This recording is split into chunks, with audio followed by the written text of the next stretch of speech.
Nice and loud. All right, we're gonna go ahead and get started. My name is Chris. I go by first names only. Some of you guys that know me know that I am a recovering alcoholic. We're used to first names only. Usually this is followed by the part where I say my name is Chris, I'm an addict and alcoholic, and by the grace of God, it's over all day today. With that, I should give you guys a little bit about my background, just to reintroduce myself to anyone who may be tuning in, or who may have arrived here that doesn't know exactly who I am. I've been sober for 18 years by the grace of God. I'm from here. I actually recorded in this studio about 15 years ago, and I've got a lot of stories, man. Just like Jacquelyn, and just like a lot of everyday American Joes, Janes, and Jacquelyns, like us, and probably just like you too. I've had to scrimp, save, scratch, claw, and fight my way throughout my entire life. So I'll give you guys just a little bit of qualification, which is what we normally do in 12-step meetings, to qualify, let you know who we are, where we came from, what it's like now, and what we're doing about it. So the brief version is that 20 years ago today, just across the street now, where you see all these homeless camps, and you see all these homeless tents in West Oakland, off of West Reagan, under all of our bridges, in the downtown, we haven't seen it like this since Ronald Reagan was president. And if you talk to the owner of this club, the studio, if you talk to most of us around here, we know why. We know why that is. The one thing that Trump has been able to do that is friggin' incredible is that he took what took 12 years of Republican presidents between Ronald Reagan that I grew up with and H.W. Bush, and he did it in 3 years. He destroyed our economy in what took them 12 years, and he did it in 3. And what I mean by that, let me explain. For anyone who is out there in the upper middle class who thinks that the economy is just fantastic right now, let me explain to you guys too what I mean by that. So Democrats and Republicans, a lot of times what we want to focus on is the social issues. We want to focus on civil rights. We want to focus on social differences that we have, different beliefs, depending on our cultures, depending on our regions, what's popular for us as a people and what's popular with our friends and family. That differs all across the country. And Jacquelyn herself is making a difference by traveling literally coast to coast, all up and down each of them, to talk to regular, everyday Joes, Janes, and Jacquelyns just like us. Now the purpose of that is because of the fact that there's so much disinformation out there. What it boils down to is what you'll find on our grassroots, 100% unpaid grassroots free website, everydayamericanjoe.com. Now that we've started our own PAC, I'm not allowed to technically run that website, but we have about a 30-day lifespan until the PAC, which is single ticket for Biden Harris, is over, and that's where we will be applying to the future, facing all the problems that the working class, disparaged minorities, and communities will continue to face in the oncoming years, regardless of who wins. So, growing up in the Reagan era, in the 1980s, there was very little in between. You were either poor or you were filthy rich. And that's what we're starting to see now. We have one or the other, and the shrinking middle class has gotten smaller and smaller and smaller in a very short amount of time. It took 12 years for Republicans to do it the last time. And the problem is, people don't understand that the fundamental difference between the GOP, Republicans, and Democrats is the economy and our approach to economics. So forgive me if most of you activists already know this. This is for other people, regular people that are not passionate about politics, who may not know this. Democrats are from the bottom up. We're for the little guy, the little person, who is check to check, who pays rent, who's barely scraping by right now, just like myself, just like Jacquelyn. We're check to check, and that's the only income that we have. We don't have stocks and shares. We don't have a nice little vacation home. We don't get to post up vacation pics from the Bahamas every few months to make people jealous and make people think that we're the perfect family. We have to fight for everything that we get. We have to work very hard for it. And so what you have is you have the hardest working class of people working the hardest, getting paid the least. And when Joe Biden points out things like teachers have not seen their average weekly pay change since 1996, that's appalling. It should not be. And it does not just stop at teachers. It stops at every blue-collar job, every working-class job that we have. When was the last time that you asked your local grocery clerk how much they're making an hour? And I realize that may be rude to just, interrupt the line and say, hey, by the way, how much are you getting paid? But I'll tell you what, in California, the average wage that a grocery clerk was getting paid when I was in high school in 1996 was $20 an hour. And the average wage that our California grocery clerks are getting paid today, it's about 18 bucks an hour. And they had to fight damn hard with their unions just to rally, just to get that $18 an hour. So the problem is, the GOP likes to position themselves and trick people and lie to people with propaganda to tell people like us, everyday regular working class people, that he's giving us a tax break. And he is most definitely not giving us a tax break. The truth is, my taxes have gone up the last 3 years in a row. He took away all my tax credits. And I can tell you where those tax credits came from too, because they came from Republicans. Ford created them, Reagan enhanced them, and Bush increased them. And there's a reason that they did that, because the GOP has always been top-down, rich first, trickle-down economics. And the problem with that logic is that it has never trickled down to regular people. So, I told you that I was going to give you a little bit of background about myself. I'm going to do that.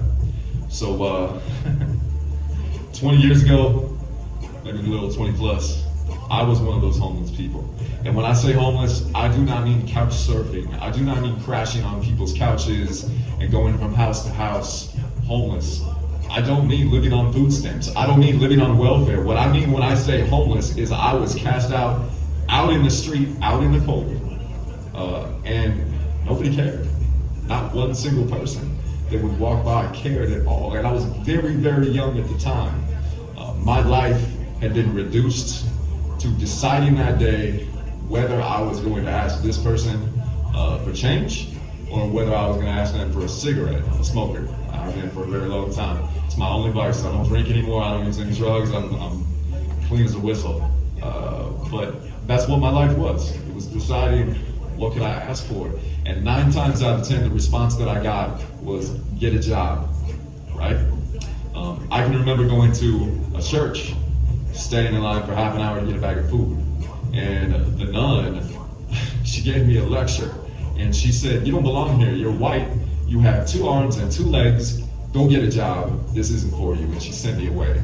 And the thing about that is for most people, there would be a certain degree of privilege that she would be right about. But for me, I had no family. I had no one. I had no family. I had no resources. And nobody was going to hire somebody that smelled terrible, that wore the same pair of borrowed clothes every single day, that were stained so bad. I mean, I can tell you what it's like to ride the BART train, which is California, the Bay Area, that's our subway. I can tell you what it's like to ride the BART train on pennies that I bummed from the BART station and be sitting there with no one around me whatsoever, long before social distancing, and smell my own socks. That is homeless. That is destitute. That is having absolutely nothing. And I can tell you that I came to God of my own understanding, my higher power, through the 12 steps, and through a series of events that changed who I am as a person and caused me to look at the man in the mirror. I can tell you that, I've got so many stories of people who, without them, my life would be drastically different.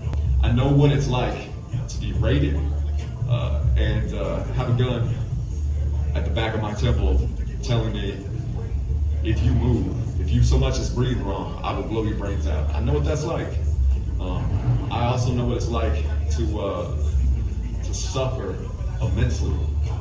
I am someone who has been through just about everything you can name. And I will not take this hostage to talk about every bad thing I've ever been to, because that's not the purpose, that's not the point of what we're doing here today. But I will qualify, and I will say that I can speak to the streets when it comes to homelessness. I can speak for poor people when it comes to poverty. I can speak to pain and tragedy and loss and the cruelty of humanity and what human beings possess that no other creature on the planet has, which is selective empathy. We can choose to have a human connection with a certain group of people and none whatsoever for everyone else. That both-sidism stuff that grew into Nazism, that grew into genocide, and still happens today in so many countries and now here in our own country. I know what it's like to witness that firsthand, and it's an incredibly powerful thing to see and to experience. I got sober in 2002, a long time ago. Give you an idea, in case anybody forgot, 2002, 50 Cent was the hottest thing on the radio. The Eminem show, he was the biggest superstar in the entire world. It was a different planet, it was a different time. But there was a lot of racism and a lot of bigotry going on toward Middle Eastern people, and even Indian and East and South Asians that were being mistaken for, they were called terrorists, and these were Sikhs and Hindus that have absolutely nothing to do with Al-Qaeda or the Taliban. These people were putting United States flags all over their stores because they were afraid that they were going to be hurt after 9/11. I remember 9/11. I remember everything that happened afterward. And I have a foster brother who served honorably that went to war. I can tell you what it's like to wear that little yellow ribbon to support our troops and have a liberal hippie girl beat me with a peace sign for wearing it. So I understand when people talk about radicals on this side or radicals on that side. I understand what they're talking about because I've seen it, I've experienced it, I've been there. What I can tell you about who I am today, what I've been doing these last 18 months, is that I'm a father who raised 3 kids on my own. And when I say that, I don't mean the typical single dad, what you might think when you hear the term single dad. I mean everything. From the time that my kids were 2 weeks old, I was the one up at 3 o'clock in the morning nursing them, bottle feeding them, rocking them back to bed, singing them nursery songs, and putting them to sleep.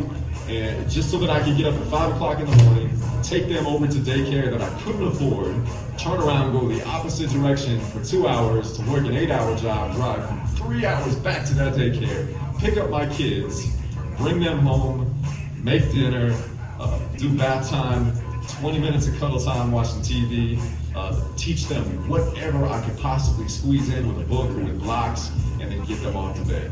I know what that's like. I've never to this day received a single dime of child support. And I can tell you I've been raising kids for 13 years now.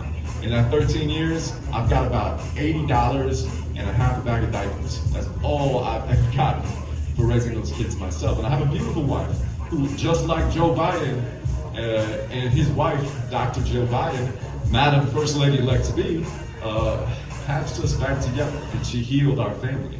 And I'm immensely grateful for that. Not everyone gets that opportunity, and Joe Biden is somebody who understands that. I think Kamala Harris is too. Being a daughter of Oakland, I think that she understands what that is, even though her struggles and the things that she had to overcome may be different than mine, and may be different than Jacquelyn's, and may be different than yours. We've all had to overcome different things and different obstacles. And the prejudice and the bigotry that we are seeing right now in the mainstream is something that we have never seen before, ever. We didn't even see it in the Reagan era. Bush came right out the minute that we had 9/11. He came right out and he said, this is not a religious war. He supported Muslims. He called on all of America, all of his supporters, and all of Republicans urgently to understand that point, that we are not anti-religion in a country that was founded on freedom of religion. So I can tell you that for me, this is personal. My son has a severe speech impediment. He stutters constantly. It's very difficult for him to get a word out. When I'm, I haven't had enough sleep, when it's late at night, when I have too much stress, I do the same thing, and I cannot think straight. I mumble my words, I jumble it up all the time. I talk exactly like Joe. So when people bag on him for, oh, he's stuttering, he forgot the words. You know what? You guys told us that Hillary Clinton was too much of a robot, that she was well polished, too polished, and that you couldn't relate because she wasn't human. And you know what? We have someone who is very, very human, who would be honored to be a guest in my house, who would be honored to come to New Jersey or New York and be a guest in Jacquelyn's apartment. He would be honored, and you know it's true. You know it's true.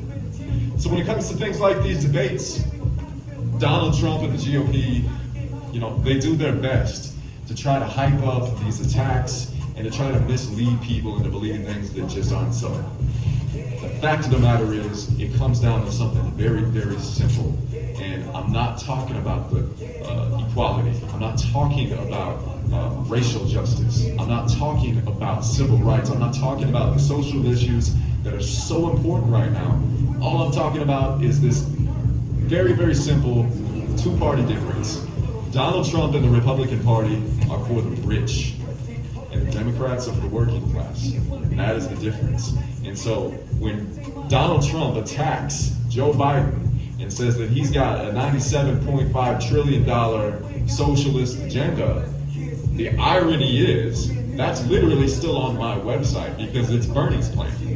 So it seems to me like Donald Trump, his entire campaign prepared to fight Bernie, and all of their opposition research, all of their attacks, everything that they came up with to hit at us was aimed at Bernie Sanders and his plans. And they haven't even bothered to read Joe's. Joe Biden's plans have been on his website for well over a year. And how lazy is it that you don't know what they are?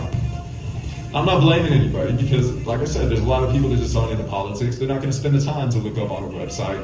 They've got a 3-second attention span, and I don't blame you for that. I get it. That's just part of modern day technology culture.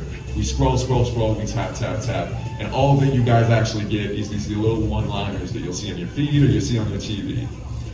But his plan has not changed, and it's been on his website for over a year. And I can tell you that it is a $1.7 trillion infrastructure plan that will give us 100% net zero emissions by 2035. It's estimated to bring 18.5 million high-paying union jobs. It's estimated to build more than 400,000 homes for the homeless. It gives a $5 billion tax credit to renters and people that pay rent. And landlords, I know the first thing that's going to come out of your mouth is, what about me? He's got you too. You're covered. You get a break for being a landlord. We have not forgotten you. And for small businesses like mine that are just barely treading water, he's taking care of us too. So it should be really clear to anyone that takes time to actually read these plans, it should be very, very clear that this is a two-party system divided by not just our social issues on how we approach equality, equity, and social justice, but by the economy. We want to see our wages go up. We want to see our taxes go down. We want our tax cuts and the rich to pay their fair share. And when it comes to all this, Biden's going to raise taxes on people that make over $400,000 a year, woe is me, that's going to hurt the economy. Biden is actually just putting the taxes back where they were when Apple and Facebook and Twitter and YouTube and all of these companies, who most of them are based in California paying California taxes, became multi-billionaire and trillionaire companies. And so you're going to tell me that going back to paying the same taxes that they were paying under Obama is going to cripple them when those were the best years they ever had? It's a lie. It's the same lie that happens when you have massive big box stores that fly in a bunch of people anytime the word union comes up to brainwash everybody and make them watch these videos on why it's bad for the company and why you should be happy to do your part in keeping your wages low so that their company can profit. And it's wrong. Because the fact of the matter is, when we do well, when everyday American Joes, James, and Jacquelyns are able to pay the bills, pay their rent, and have a decent livelihood, we are able to stimulate the economy by making good on all of our debts, by paying rent to our landlords on time. We're able to make good on all of our credit card debts on time. We are able to go out and buy things, and even, hey, once a year, maybe take a trip to Disneyland or Disney World, depending on where you live, and take your family out for something nice. When we are doing better, businesses flourish and they thrive because there are now millions of people who are able to afford to live. And when it comes to the homeless and the people hurt the most by Trump's economy, that top-down, screw the poor, go get a job, you lazy slob, who half of the people out there right now would not be able to physically work a job or mentally work a job. When it comes to all of that, Biden is building not only houses for the homeless, he's implementing Clyburn's plan, and he's implementing Maxine Waters' ending homelessness plan. He's also ensuring that the $64 billion that crooked companies and corporations weasel out of paying in overtime to salaried employees, they are held accountable for, and they must pay. He's also ensuring that $20 billion gets invested just into justice reform for the Black community. Just that alone. Not to mention $100 million in other investments, 60 million or 60 billion. I don't know whichever it is. You'll have to check a look at our website to figure out which one it is. But to HBCUs and for police reform.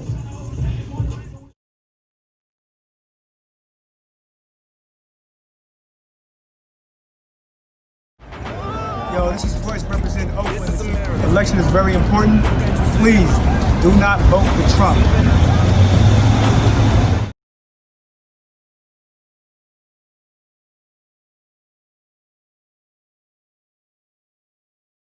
Thank you to everybody that has came and arrived and supported the PAC, which is We Got a Voice, the #2.com. It has been an extremely amazing time for me as far as going viral with Joe Biden in the elevator at the New York Times, to actually announcing his nomination for presidency at the DNC. Amazingly, I've connected with a lot of Biden supporters, people that have taken their time to get to know me, not only what they think they see or think they know about me, but to get to know me personally. I'm from New York. Currently, I live in New Jersey, which is treated me very well. I am in Oakland currently speaking to you guys because a lot has to be done. As we seen just a couple of days ago with the debate. The debate itself should let you know who is the right man for this job. The wrong man was the one clearly throwing punches and jabs at Biden's deceased son, who did many things for our own country, which we're trying to build back, which Donald Trump has torn apart. This is the moment that you stand up and you do something right. The reason why I'm wearing this shirt is because I consider myself a big kid. And a lot of my analogies to the presidency have to do with children. I have a niece, I have a nephew who I would like to continue to live. But right now, we're marching for Black Lives Matter. Why do we have to continue to march? We're free, so we think. We have rights, so we think. I have 3 things against me. I'm African American. I'm a woman. And I'm also a lesbian, part of the LGBTQ community. Those are 3 strikes to anyone in the GOP. You cannot remain safe if you support people that don't support you. I truly believe Donald Trump and the GOP themselves don't even support each other. They just support the riches and the fame and the money that comes in. The richer stay rich and the poorer stay poor. That's exactly what they would like to see. And that is exactly what's going to happen if Donald Trump gets reelected. We need to stop it by voting. You have to vote. Voting is very important. I'm young. I never understood the importance of voting or even having a voice. And right now, we all need voices. And the only reason why we need voices is because people like me, before the photo went viral, never understood that I even had one. Okay? So what I want to touch on is Black Lives Matter. BLM. Please, hashtag it if you can. If you're watching the video, or if you're here, you can tweet it right now. Black Lives Matter. Breonna Taylor. That's one huge woman that is standing out in my mind. You can tweet it right now. Black Lives Matter. Breonna Taylor. That's one huge woman that is standing out in my mind. The George Floyd incident. Very touchy for me because it could have been my own sister, it could have been my own brother, it could have been me. Doing nothing wrong, not resisting. You're not causing an issue, and you lose your life because of the color of your skin. Colorism, also, just because I'm a lighter or a darker skin color and I'm African American, that should not be judged as well. Peaceful protesting. I believe majority are peaceful protesting. I do not believe property should be destroyed. It's hurting our own economy, it's hurting our own neighborhoods, so on and so forth. But please, peaceful protest. You can get the word out, you can speak and have a voice and make a huge impact on millions of people just by protesting and marching, just by being present at those events, just by speaking at those events. You have a voice, you can be heard, and things will change. Things will not change again if Donald Trump gets reelected. But we have the power to change that. Speak to your neighbors, your friends, your cousins, your uncle, auntie, whoever is in your life or not even in your life. After this segment, after this event that we're hosting now, we're going to take to the streets and speak to everyday Joes, Janes, and Jacquelyns, because that's where we come from. We need strong people. People that don't worry. Don't worry about what's going to happen next. Worry about what you're doing now and today. It has an effect, it has an impact on what happens tomorrow. That's all I would like to say.